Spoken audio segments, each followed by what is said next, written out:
I didn't believe in that kind of thing. The idea that someone could be living inside of your house without you knowing. It sounded like urban legend stuff, Reddit threads, late night paranoia, until it happened to me. This was 3 years ago. I had just moved into a small rental on the outskirts of town.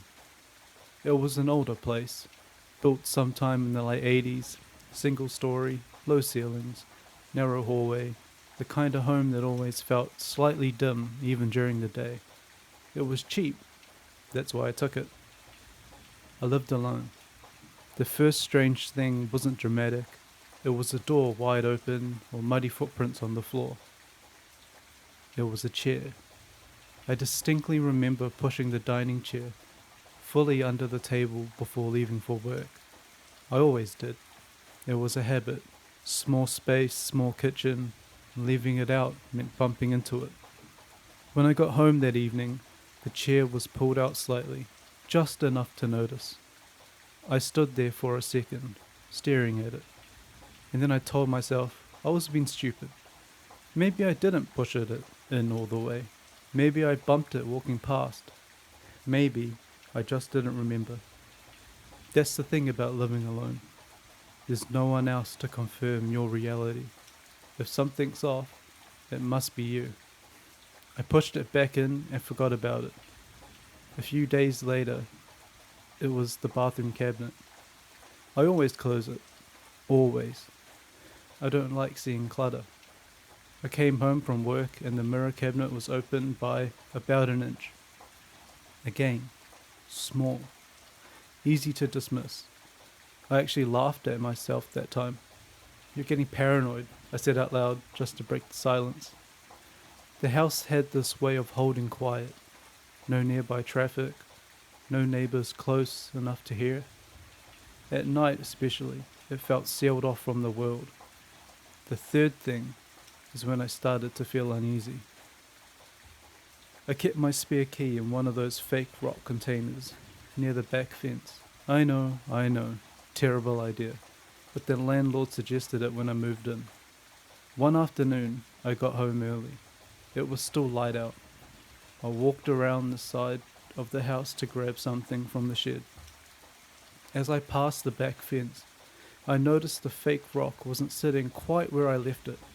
It had been nudged, maybe half a foot to the left. That bothered me more than the chair. I crouched down and picked it up. The spare key was still inside. I remember feeling relieved, embarrassed even. I told myself maybe a cat had brushed past it, or I kicked it without realizing. Still, I had put it back exactly where it belonged, pressed it into the dirt so I'd know if it moved again. That night, I locked every door, checked them twice, and here's where it shifts. Around 2:30 a.m. I woke up, not from a noise, just awake. You know that feeling when your body pulls you out of sleep for no clear reason? I lay there in the dark, staring at the ceiling, and then I heard it. A soft, almost weightless sound, like fabric brushing against wood. It came from somewhere above me. Now, this house had a roof cavity, no attic room, just insulation and beams. I'd seen the access panel in the hallway closet when I moved in. I held my breath. Silence. Then another faint sound. A creak. It could have been the house settling. Old timber expands and contracts, I knew that. But it didn't feel like that. It felt measured. I stayed frozen for maybe 10 minutes, listening. Nothing else happened. Eventually, exhaustion won and I fell back asleep. The next morning, I convinced myself I imagined it. Until that afternoon. I came home from work and the back door chain, the inside latch, was hanging loose. I never used the chain during the day, only at night. And I distinctly remember securing it before bed. That's when the pit formed in my stomach, because the spare key outside hadn't moved. I checked it immediately. It was still there. So if someone had come in, they didn't use that key. I told myself I was misremembering again, that maybe I didn't latch it fully. But now, the small things started stacking up. Food disappearing. Not a lot, just small amounts. Milk going slightly faster than usual. A granola bar missing. I actually accused my sister of stopping by unannounced jokingly. She hadn't. One Saturday morning, I decided to test something. Before leaving to run errands, I took photos of everything. The kitchen counters, the living room, the hallway, even the position of my bedroom door, slightly ajar, exactly how I liked it. When I came back 2 hours later, nothing obvious looked different. But when I compared the photos, the bedroom door was wider open, not dramatically, maybe 2 inches more, but enough that the shadow line on the carpet didn't match. I felt cold all over. I walked slowly through the house, checking closets, checking under the bed, bathroom, laundry, empty. That night, I barely slept, and around 3 a.m., I heard it again. The sound above me, this time heavier, a slow shift of weight, like someone crawling carefully.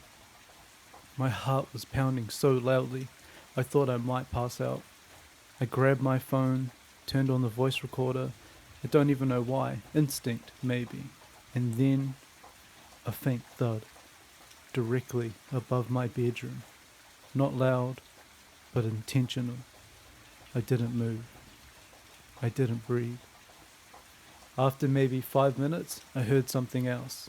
A soft, scraping sound. Near the hallway. Near the closet. The closet with the roof access panel. I waited until sunrise. I didn't check the attic that morning. I left, and I called the police. I felt stupid explaining it. I told them I thought someone might be in my roof. They didn't laugh, which made it worse somehow. The 2 officers arrived mid-morning. We stood in the hallway as one of them pulled down the access panel. Insulation dust fell like grey snow. He shone his flashlight up into the darkness, and then he went quiet. "Ma'am," he said, very calmly, "I need you to step outside." I remember my legs feeling weak as I walked out the front door. They found bedding up there, a thin mattress pad, water bottles, empty food wrappers, and a small backpack. Someone had been living in the roof cavity. The officer told me there were compressed trails in the insulation, like paths worn down over time. They believed whoever it was had been up there for weeks, maybe longer. There was one more thing. The officer asked me if I kept a spare key outside. I felt my stomach drop. They found a second key in the backpack, not mine, but cut from the same brand, blank. The landlord later admitted a previous tenant had reported a missing spare key years ago. It was never recovered. They called him 2 days later. He had been entering while I was at work, climbing the side of the fence, accessing the roof, the section of loose guttering near the back. He'd wait until the lights were off. Sometimes he'd come down, use the bathroom, eat, move things, then would get back up before morning. The worst part? The officer told me there were signs he'd been coming down at night too, quietly, while I was asleep. I moved out immediately. For months after, I couldn't sleep in silence. Every small noise felt deliberate. Even now, when I lock my doors, I double-check the ceiling, because the scariest part wasn't that he was there. It was how small the signs were. A chair, a cabinet, a door opened 2 inches wider than I left it. If you live alone, pay attention to the small things. Sometimes they are not your imagination. Sometimes the spare key isn't missing. And that's the problem.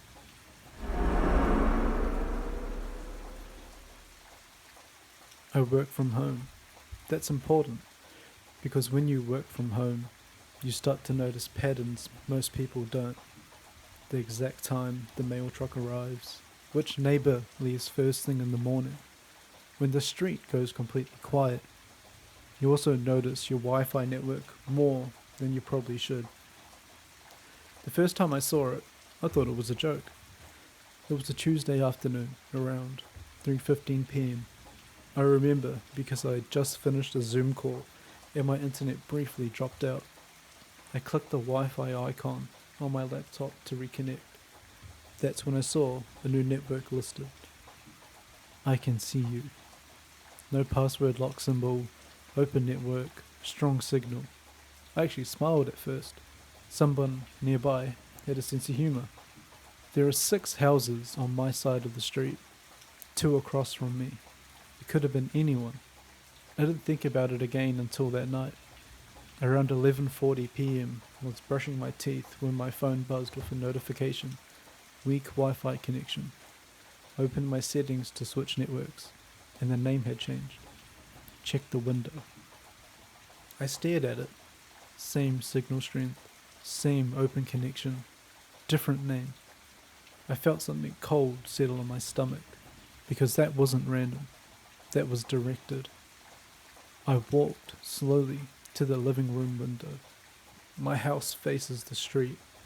No front fence, just a small patch of lawn. The streetlights were on. No one was standing outside. No cars idling. Nothing unusual.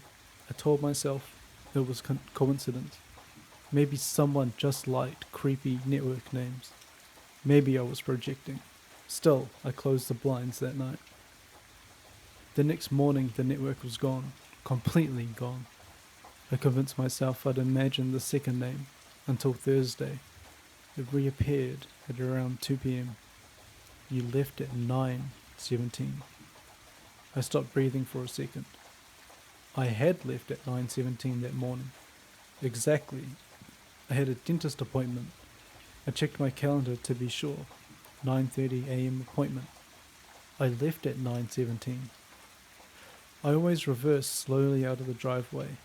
It's a tight angle. Someone had been watching, and not casually. They'd noted the exact time.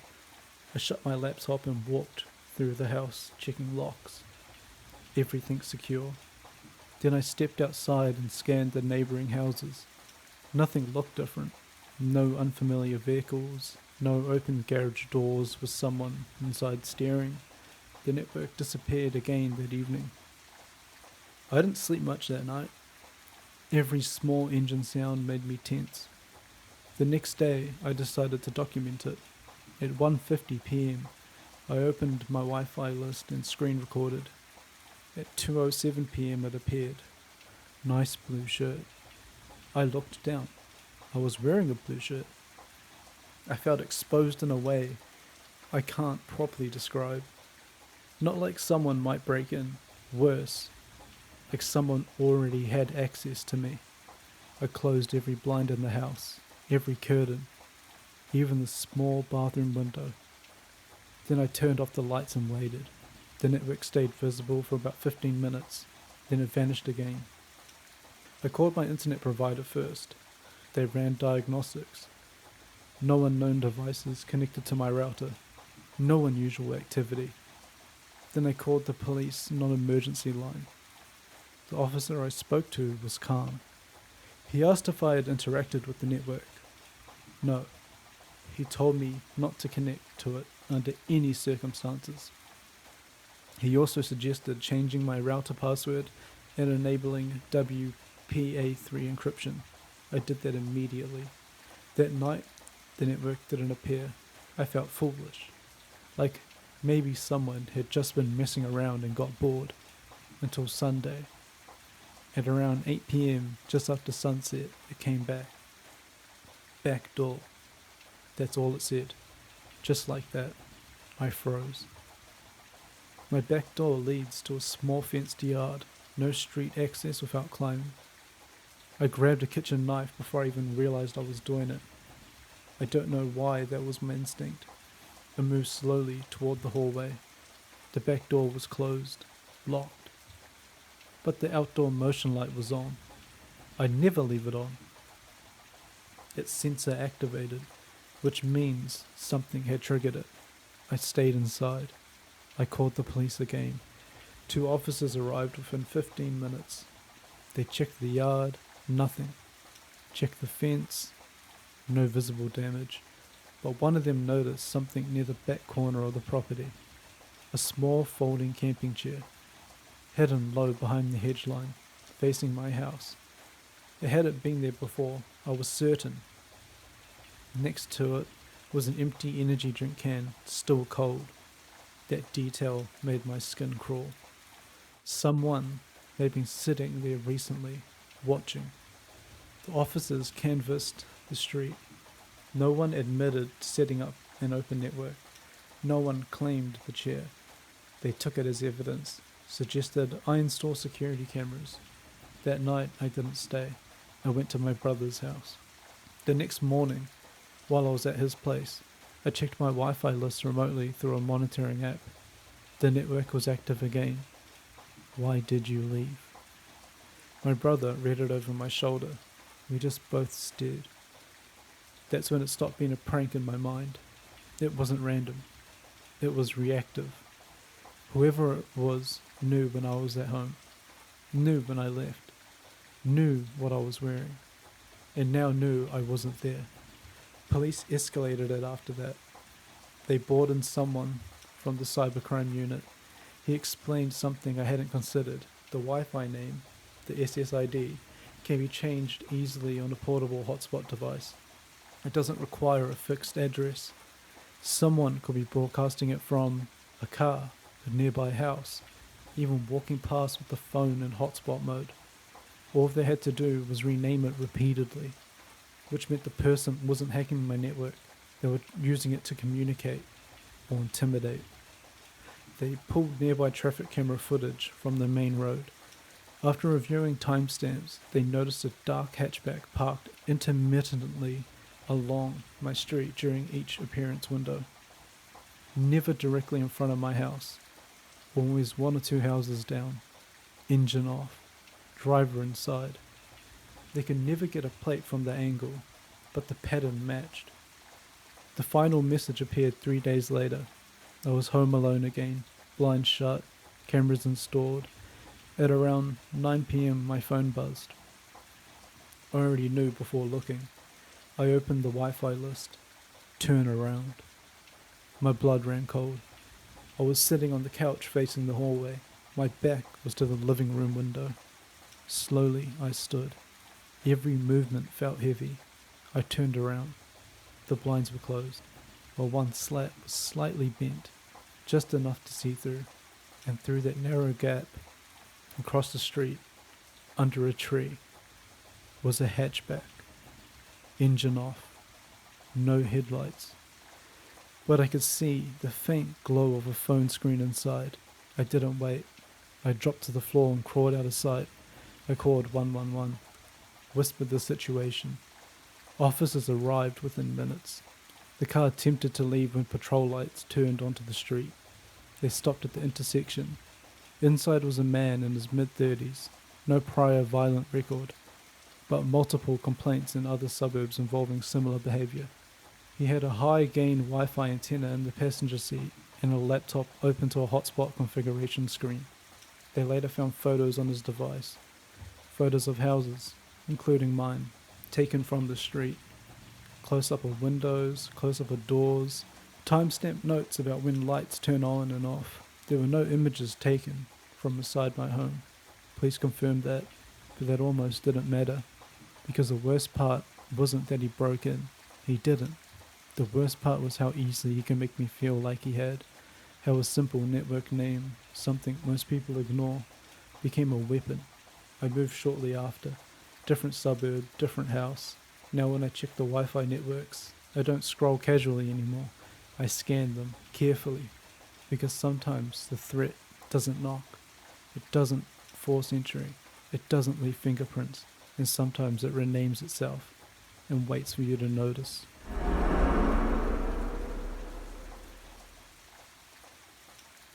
This happened in the middle of winter. I remember that clearly because the windows stayed shut and the heater was on almost constantly. The house felt sealed, still, quiet in a way that almost felt padded. I lived alone in a 2-bedroom unit. Nothing unusual about it, no strange history, no dramatic setting, just a normal suburban rental. The first note showed up on a Tuesday. It was a yellow sticky note on my desk.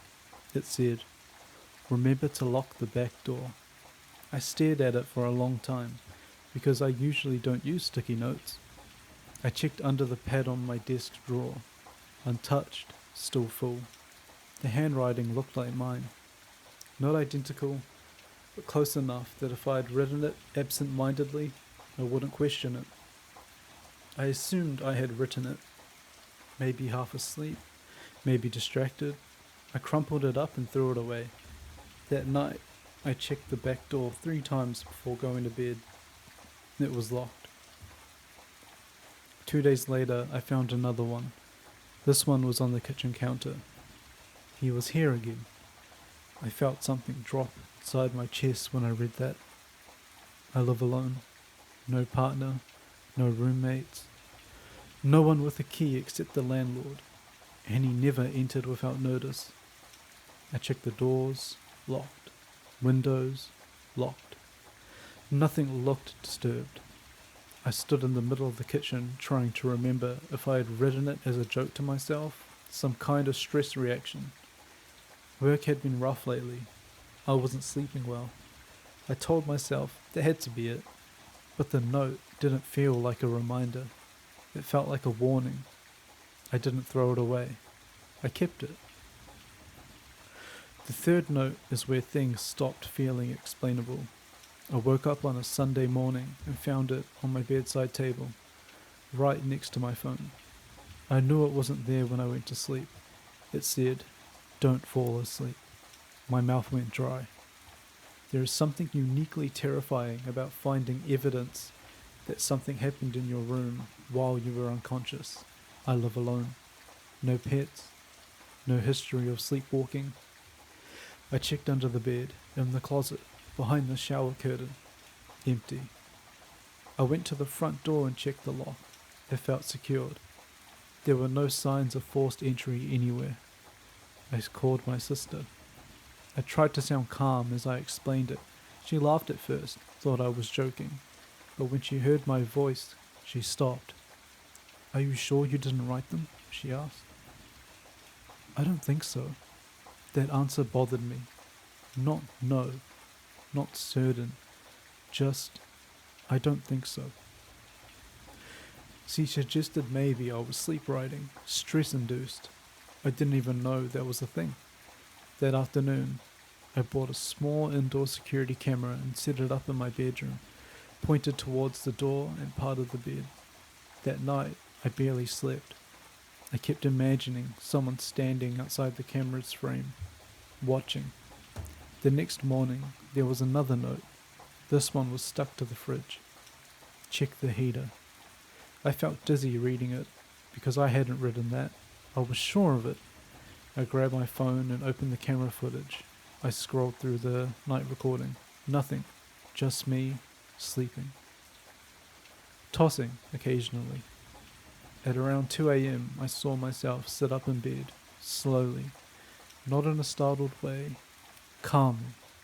I watched, frozen as I got out of bed, walked out of frame, the bedroom door opened, closed. The hallway light flickered on. A minute later, I returned to bed, laid down, went back to sleep. I have no memory of that, none. I rewound it 3 times. It was me. Same clothes, same movements, same posture. But I don't remember standing up. I don't remember leaving the room. I didn't sleep that night. Instead, I walked through the house looking for more notes. And I found one. Inside the hallway drawer where I keep the batteries. It said, "He comes in when you forget." I started shaking. I checked every lock again. Windows, doors, even the small laundry window that barely opens. All secure. I called the police. I felt ridiculous explaining it. I told them I thought someone was entering my home and leaving notes. But I also had footage of myself walking around at night. They asked if I had any history of sleep disorders. No. Drug use? No. Gas appliances in the house? Yes. The heater. It was a gas wall heater in the living room, old model, probably original to the unit. One of the officers walked over and crouched near it. He asked when it was last serviced. I had no idea. They called the fire department to check the carbon monoxide levels. While we waited, I felt embarrassed, like I'd overreacted, like this was going to be some dramatic misunderstanding. Then the monitor started beeping. The levels weren't instantly lethal, but they were elevated. High enough, they said, to cause confusion, memory gaps, hallucinations, paranoia. One of the firefighters asked me how long I'd been feeling off. I thought about the headaches I'd had for weeks, the fatigue, the strange dreams, the notes. They shut the heater off immediately, opened every window, and told me I was lucky, very lucky. Carbon monoxide is odorless, colorless, silent. You don't smell it. You don't see it. You just slowly lose clarity. The scariest part? The handwriting on the notes. They had me compare it to my journal entries. It was mine, slightly shakier, but mine. The indentation pressure on the paper matched how I normally write. I had been leaving myself warnings, in a state I couldn't remember. Somewhere in my oxygen-deprived brain, I must have known something was wrong. Check the heater. That note may have saved my life.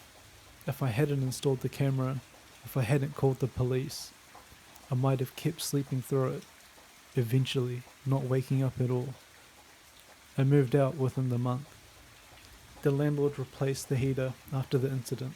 Apparently there was a cracked heat exchanger leaking gas into the unit. I still think about the note that said, "Don't fall asleep." At the time, I thought it meant someone was watching me, that someone was inside my home.